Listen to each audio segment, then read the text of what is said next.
Новое радио.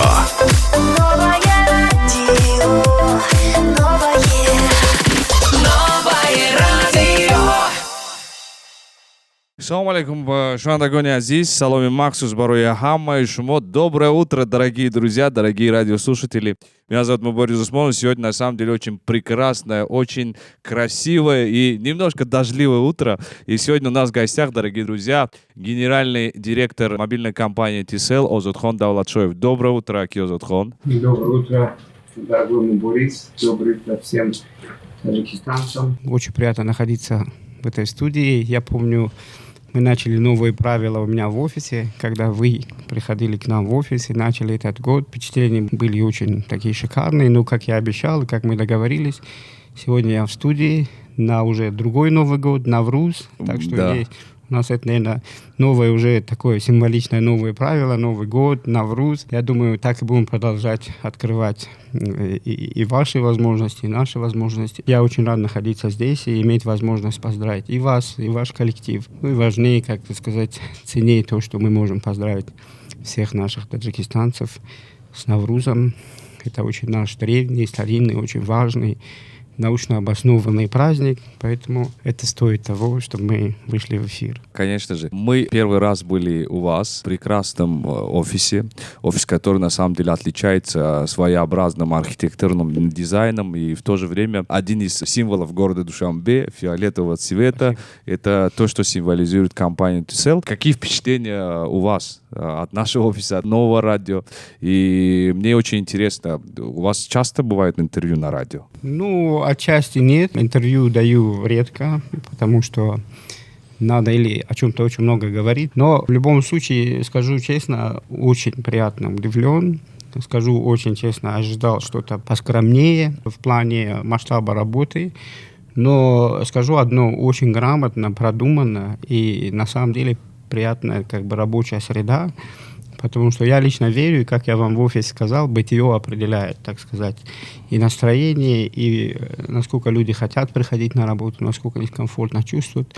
Вот сейчас, пройдя по вашему офису, я думаю, что профессиональная радиостудия, очень грамотно, очень все продумано и достаточно от души все вложено. То есть и инвестиции, и время, и душа. Спасибо огромное. Хорошую оценку получили, как говорится. Я думаю, что сегодня у нас будет такой небольшой разговор, небольшая беседа, неформальная, как у нас было один раз. И думаю, что всем очень многим понравилось. Многие люди написали о том, что очень важно, что первое лицо компании говорит о всех моментах компании в открытую. Это было на самом деле очень важным фактором для ваших абонентов, что могли увидеть первое лицо компании, которое, например, пользуется услугами интернетом, услугами связи. Я думаю, что сегодня у нас будет такое маленькое и, самое главное, такое жизненное интервью. Как начинается ваше утро? Оно в зависимости от приоритетов. Конечно. В том числе приоритет утра ходит, чтобы не торопиться.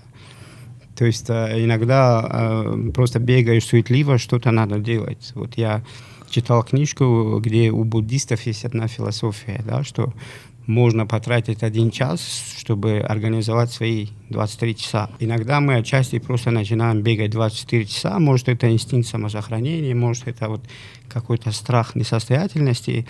Но остановиться, подумать, поразмышлять часик и как организовать свои следующие 23 часа или следующие сколько лет, и весь день или всю неделю, я думаю, поэтому утро всегда начинается рано, но час обдумывания, да, что важно, что срочно, потому что мы очень часто, опять-таки, бегаем за срочным, и при этом на важное времени не хватает. И я, как руководитель, должен, наверное, больше думать, что важно, а потом уже распределять срочные вещи, в том числе вещи, которые важны для меня в жизни. Поэтому утро, скорее всего, начинается с часа-полтора именно размышления, что важно, что срочно, и вообще есть ли суета. Потому что если проснулся с тревогой, не обязательно, что эта тревога есть, это все в голове. И поэтому подумаешь, и на самом деле день проходит чуть легче, чуть менее суетливый, потому что ты обдумал, ты решил, что суеты такой нету, тревоги нету. Как говорят англичане, business as usual, ты спокойно занимаешься своими делами. Вот так начинается обычно. Второй раз вы говорите, что вы всегда очень много думаете. В первую очередь принять какое-то решение. Насколько важно иногда, как вы говорите, срочность — это очень негативно немножко для вас, но иногда бывает так, что срочно надо принимать решение. Время для обдумывания, соответственно, мало. В этом как? Ну вот принимать решение тоже, наверное, исходить из того, что надо думать правильно. Потому что инстинктивные решения, они отчасти помогают, но все-таки более такие долгосрочные, стабильные решения исходят от хорошего обдумывания. Это не означает, что можно часами об этом думать. Для этого есть опыт, для этого есть, может быть, какие-то знания. Я даже верю в такое понятие, как чтобы в жизни, чтобы принимать правильное решение, нужен опыт. А для того, чтобы был опыт, нужно обязательно какие-то ошибки совершать. Поэтому мы можем совершать ошибки, принимая быстрые, спонтанные решения, но это не ошибка, скорее всего, это вот именно актив для будущего. То есть в будущем этот опыт тебе даст более приятные решения. Есть такая книга, называется «Blink», которая как раз-таки обосновывает вот эти спонтанные решения, когда ты подтачиваешь свое дело, допустим, в каком-то деле, ты уже за какие-то 3 секунды можешь определить, что правильно, что неправильно. Так что, отвечая на ваш вопрос, я думаю, что да, бывает, что ты быстрое решение принимаешь, возможно, ты совершаешь ошибку, но важнее, как ты потом будешь относиться к решению этой ошибки, как ты этот урок будешь извлекать для будущих решений. Утро обычно это очень хороший завтрак. Ваш рацион, ваш завтрак какой именно утром? Ну, это сложный вопрос. Бывает, когда успеваешь. Ну, когда как, Сейчас да? я, честно говоря, практикую интервальное голодание. Это как? Это, в общем, определенное время ничего не кушаешь. Есть окно, где ты можешь кушать, но наука такая, что все, что ты кушаешь, оно должно пройти фазы. То есть поднимается сахар, спускается сахар, потом кетоны, когда начинаешь сжигать жиры из организма, и, в общем, оно немножко двигается. То есть оно может попадать на завтрак, оно может попасть на ужин. Поэтому я следую этому графику, иногда пропускаю завтрак, иногда его не пропускаю. Но рацион стал достаточно обдуманным, то есть это вот уже, я не смотрю там на яичницу, хлеб или ширча, я, например, смотрю на протеины, клетчатку и все такое. Поэтому, Белки, углеводы, да. Поэтому, если говорить о еде, я уже больше думаю, так, надо больше белков, больше этих, а не то, что там шашлык хочу или курицу хочу. То есть немножко в этом плане осознанность есть. Так что я могу его и пропускать, если мой график не попадает. С одной стороны, можно сказать, что вы соблюдаете определенную диету. Ну, наверное, более грамотно начал кушать, так сказать, да, не все подряд, а то, что организм требует. Например, если я вчера себе позволил тортик, значит, еще 2 дня не должен сахар кушать. Так что это более такой осознанный, но не ограничивая практически себя ничем. Но если перебрал, то его надо сжигать. Да, из того, что я знаю, у вас был очень хороший опыт по сжиганию. Сколько вы весили изначально, вот, максимально? Это просто хороший пример для наших слушателей, для наших зрителей. Да. В жизни, наверное, было 110 кило. Для моего, 110 килограммов. Для моего роста это слишком... Рост у вас? 172. 172, 110 килограммов почти что. Да, это почти в 4 раза превышает мой индекс, биомасс индекс. Вот. Ну, сейчас я ниже 90, и то много, но чувствую себя великолепно, и я думаю, что еще можно сбросить. Вот сейчас всем становится интересно, потому что у многих людей есть проблема, как похудеть, как сбросить лишний вес. Скажем так, ваш личный совет и лайфхак, может быть, именно по этой проблеме? Ну, я вот очень долго и много читал, спрашивал и у консультантов, и у тренеров в том числе. Первый закон, это, грубо говоря, вот так меня по животу ударили, говорит, меньше кушай. Второе, то, что это, наверное, все-таки осознанно кушать и хороший сон, потому что от плохого сна повышается стресс, депрессия, повышается кортизол. Кортизол уменьшает чувствительность инсулина, и, следовательно, уже сжигать становится хуже. Но на самом деле я вот больше и больше привержен к тому, что есть такое понятие фитнес, да, когда человек более спортивный. Есть понятие wellness, когда человек себя просто чувствует хорошо. Я, например, знаю людей, которые достаточно в весе, но чувствуют себя хорошо, активные, веселые, все-все. И, конечно же, надо все-таки наблюдать, как и за всем остальным. Я думаю, что вот во время пандемии, когда приходилось просто сдавать на ПЦР, ну, с поездками, с какими-то другими вещами, я всегда сдавал на большее. Ну, проверял витамин D, это, третье, десятое, и уже понимал, что это все вот элементы, минералы, они тоже очень большую роль играют. И начинаешь чуть-чуть витаминами, допустим, их подтягивать, уравнять. И вот это называется просто грамотное отношение к телу, потому что тело — это все-таки храм души, и за ним надо ухаживать. И опять-таки есть такая философия, что то, что мы кушаем, и есть то, что мы есть. И, следовательно, если будем подряд все кушать жирное, мы будем жирные. Если будем подряд клетчатку, будем такие более жилистые. Я думаю, все-таки, опять-таки, это о размышлениях, остановиться на часик и подумать, что я буду кушать, зачем я это кушаю. А соблазн-то он всегда велик. Конечно. Тем более у нас кухня такая шикарная. Плов, курутоп. Ну вот отказаться от этих двух было самое сложное. Ну, кушаю плов, кушаю курутоп, но получается, потом что неделю, соответственно. 3 дня надо будет это конкретно сжигать. Как я знаю, вы внесли определенный свой вклад в развитие спорта в Таджикистане. Вы стали президентом Федерации велоспорта в Таджикистане и, соответственно, инициатором, чтобы открылась данная федерация. Я знаю, что у вас к спорту очень позитивное, очень персональное отношение, поэтому немножко хотелось бы информации именно об этом. Я, наверное, не сказал бы, что есть вклад, но взяли на себя обязательства хоть какое-то направление спорта, имеющее какие-то возможности, в целом или личные. Вот. Велоспорт для меня всегда был просто хобби, но чем больше я вникаю, тем больше понимаю, что это так же, как и бокс, так же, как и футбол, имеет очень много нюансов в политике. Вот на прошлой неделе участвовал в Конфедерации Азии по велоспорту в Дубае, выбирали нового президента конфедерации. И понимаю, что там есть совершенно другая динамика, свой мир, свои, грубо говоря, интриги, тенденции. Вот. Но я думаю, что мы, как суверенная страна, должны извлечь очень много полезного из этого. Встретились с президентом UCI, это вот международный институт, который управляет, и готовы помочь и в проведении каких-то больших чемпионатов, готовы помочь и в предоставлении оборудования, технологий. Но были очень хорошие такие продуктивные встречи, встретились с соседями из Казахстана, Узбекистана, тоже готовы помочь. Я думаю, что в прошлом году чуть-чуть из-за пандемии мы не смогли развернуться, в этом году хотим сделать что-то хорошее.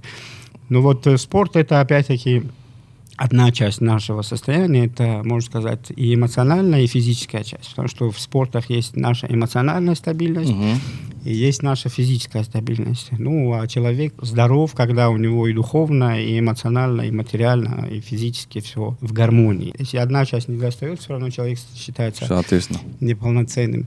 Поэтому спорт всегда отвечает за психологическую, эмоциональную и физическую часть нашей жизни, и она должна обязательно быть в той или иной форме нашей, так сказать. Ну, отчасти про спорт думают очень достаточно такие усердные, так сказать, сложные тренировки, но для того, чтобы просто быть не fit, а well, да, чувствовать себя хорошо, надо больше двигаться, надо чем-то заниматься.